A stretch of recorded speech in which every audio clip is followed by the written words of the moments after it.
నమస్తే. Welcome to mega nine TV. నేను Sindhu. Arundhati cinema అంటేనే మన అందరికీ గుర్తొచ్చేది ఆ అద్భుతమైన కోట. తెరపై భయానకంగా, రహస్యంగా కనిపించిన వాస్తవానికి అది ఒక చారిత్రక కట్టడం అని చెప్పొచ్చు. పర్యాటకులు ఇప్పటికీ ఆ కోటను అరుంధతి బంగ్లా అని పిలుస్తారు.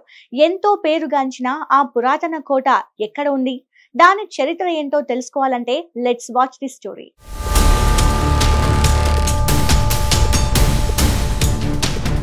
అరుంధతి సినిమా అనగానే మనకు మొట్టమొదట గుర్తుకొచ్చేది బనగానపల్లి నియోజకవర్గం పాతపాడు గ్రామ సమీపంలో ఉన్నటువంటి ఈ నవాబు కోట.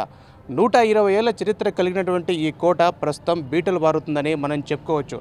చరిత్రకు సజీవ సాక్ష్యంగా ఉన్నటువంటి ఈ కోటను కాపాడాల్సిన బాధ్యత ఉందని చెప్పేసి కూడా పర్యాటకులు కోరుతున్న వైనంపై మెగా 9 టీవీ ప్రత్యేక కథనం.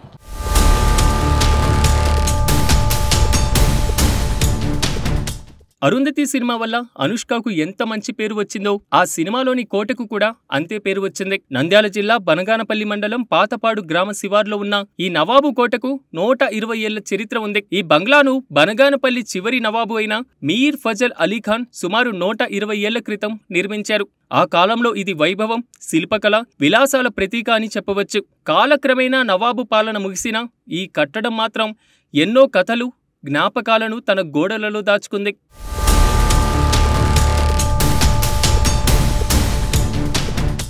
అరుంధతి సినిమాతో ఈ బంగ్లా దేశవ్యాప్తంగా పేరు తెచ్చుకుంది. ఆ తర్వాత అనేక తెలుగు, తమిళ సినిమాలు, టీవీ సీరియళ్లు ఇక్కడ షూట్ చేశారు. ఓపెన్ ఏరియాస్, రహస్య మార్గాలు, పాతకాలపు డిజైన్లు ఇవన్నీ సందర్శకులను ఎంతోగానో అట్రాక్ట్ చేస్తాయి.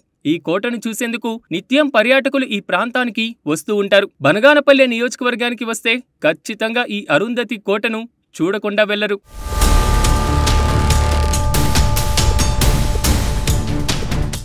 చూసిపోతుంటారు కదా, అప్పటికి ఇప్పటికి ఏమైనా తేడా ఉందా కోట? లేదు సార్, ఇది చాలా శిథిలావస్థకు వెళ్ళిపోతుంది రోజు రోజుకు. ఇది నేను చిన్నప్పటి నుంచి చూస్తున్నా, అట్లే ఉంది. ఇంకా దీని పైకప్పు అనేది నా చిన్నప్పుడు ఒక రకం ఉండేది, ఇప్పుడు అనేది పూర్తిగా నాశనం అయిపోయింది. మొత్తానికైతే కొన్ని రోజులు శిథిలావస్థకు వెళ్ళిపోతామని నా డౌట్ ఉంది సార్. దీనికి పాతకోట అని పేరు వస్తుంది. దీనిలో ఎన్నో సినిమాలు తీశారు. దీనికి అరుంధతి అనే మూవీ చూసిన తర్వాత దీని అరుంధతి కోట అని ఎక్కువ ప్రచారం ఉంది. ఈ ప్రాచీన కాలంలోని నవాబుల కోట ఇది. రాజుల కాలం నాటి రాజ్యాలు వాటి నిదర్శనానికి ఇదే కోట నిదర్శనం. ఈ కోట నుంచి ఎన్నో ఏళ్ళ సంవత్సరాల చరిత్ర ఇది. చాలా పురాతనమైన కోట ఇది. రాజరికాలకమైన పరిస్థితి ఇదే కోట. దీన్ని కాపాడుకోవడం, చారిత్ర కట్టడానికి పురావస్తుల శాఖ దీన్ని ఒక తీసుకొని టూరిస్ట్ ప్లేస్గా చేసుకోవడం ఎంతో మంచిది. ఎందుకంటే నేను చిన్నప్పటి నుంచి చూస్తున్నా, ఎంతోమంది వస్తూనే ఉంటారు, పోతూనే ఉంటారు. దీన్ని పైకప్పు బాగా చేసి దీన్ని చారిత్రాత్మకంగా తీర్చిదిద్దితే టూరిజం అనేది ఇంకా డెవలప్ అవుతుంది. దీనికి సంబంధించిన వాళ్ళు ఎవరన్నా నవాబులు అంటున్నారు కదా, అప్పట్లో ఉన్న వాళ్ళు ఎవరన్నా ఉన్నారా దానికి సంబంధించిన ఫోటో? దీనికి సంబంధించిన నవాబులు అనేది బనగానపల్లి నవాబులు ఉంటా. ఆయన ఇప్పుడు వచ్చేసి హైదరాబాద్లోనో ఫారిన్స్లో ఉండొచ్చు. మేబీ ఇక్కడైతే ఎవరు లేరు, ఎందుకంటే రాజరికాలు లేవు కాబట్టి ప్రస్తుతానికి ఇక్కడ ఎవరు లేరు. హైదరాబాద్ అటు సైడ్ ఉన్నారని అనడం. Okay, thank you sir.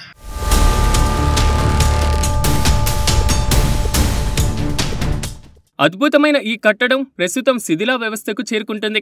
గోడలు పగిలిపోవడంతో పాటు పైకప్పు కూలిపోతుంది. నవాబు వారసులమని చెప్పుకునేవారు సందర్శకుల దగ్గర రుసుమును వసూలు చేస్తున్నారు. ఇది తప్ప ఈ కట్టడం సంరక్షణకు మాత్రం పట్టించుకోవడం లేదు. కోట శిథిలా వ్యవస్థకు వస్తున్న విషయం ఎవరికీ చెప్పొద్దని కోట లోపలికి ప్రవేశించే వారికి వార్నింగ్ ఇచ్చి పంపిస్తున్నారు.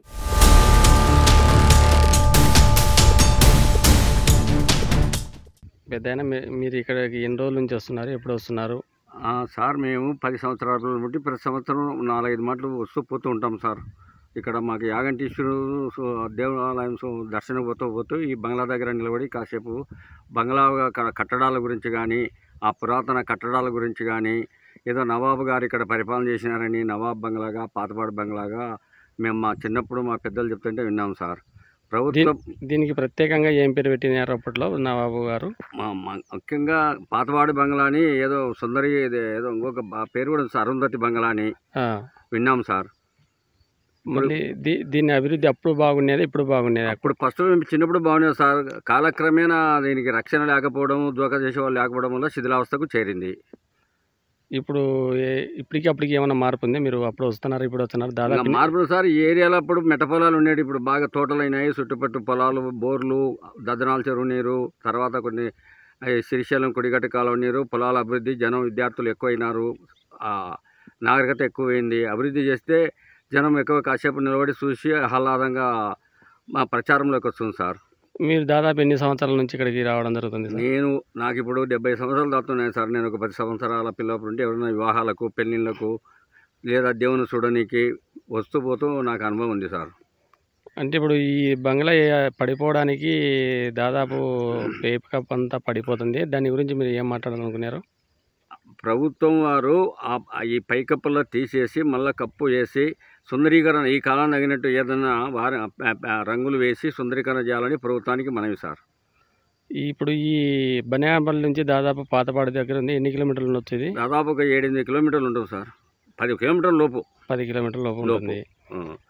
ముఖ్యంగా ఈ బంగ్లా యాగంటి పోయే దారిలో ముఖద్వారం లాగా ఉంటుంది సార్. తర్వాత పేదచెల్ల మండలం లక్ష్మీ మద్లేటి స్వామి, రంగాపురం మద్లేటి స్వామికి పోయేదానికి కూడా అందుబాటు ఉంది సార్. అంటే ఈ దావన్నే పోతారా మద్లేటి స్వామి? ఇక్కడ కూడా చాలా మంది పోతుంటారు సార్. ఈ మధ్య బైకులు ఇంతకుముందు దారిలో లేకుండా ఉండేది, ఇప్పుడు ఈ మధ్య కొంచెం కొండ చెట్లు లేవు కదా, పోతుంటారు సార్. ఇప్పుడు ఈ బంగ్లా అనేది ప్రత్యేకంగా నవాబులో పరిపాలన చేస్తారు. నవాబు పరిపాలన సార్. మీరు ఈ బంగ్లా బాగా అయితే బాగుంటుందని మీరు? బాగుంటుంది. తర్వాత ఇటీవల ఈ కాచిరెడ్డి ఆశ్రమంగా సీతారాపురం పూర్వం ఎప్పుడో శ్రీరామచంద్రుడు విడిది చేసినాడని శ్రీరామచంద్రుడు అక్కడ కూడా ఎక్కువ భక్తులు పోతుంటారు సార్. ఈ దావు నుంచి ఎక్కువ పోతుంటారు.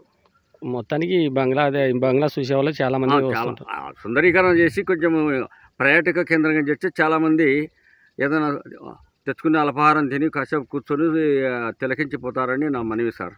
Okay, thank you sir.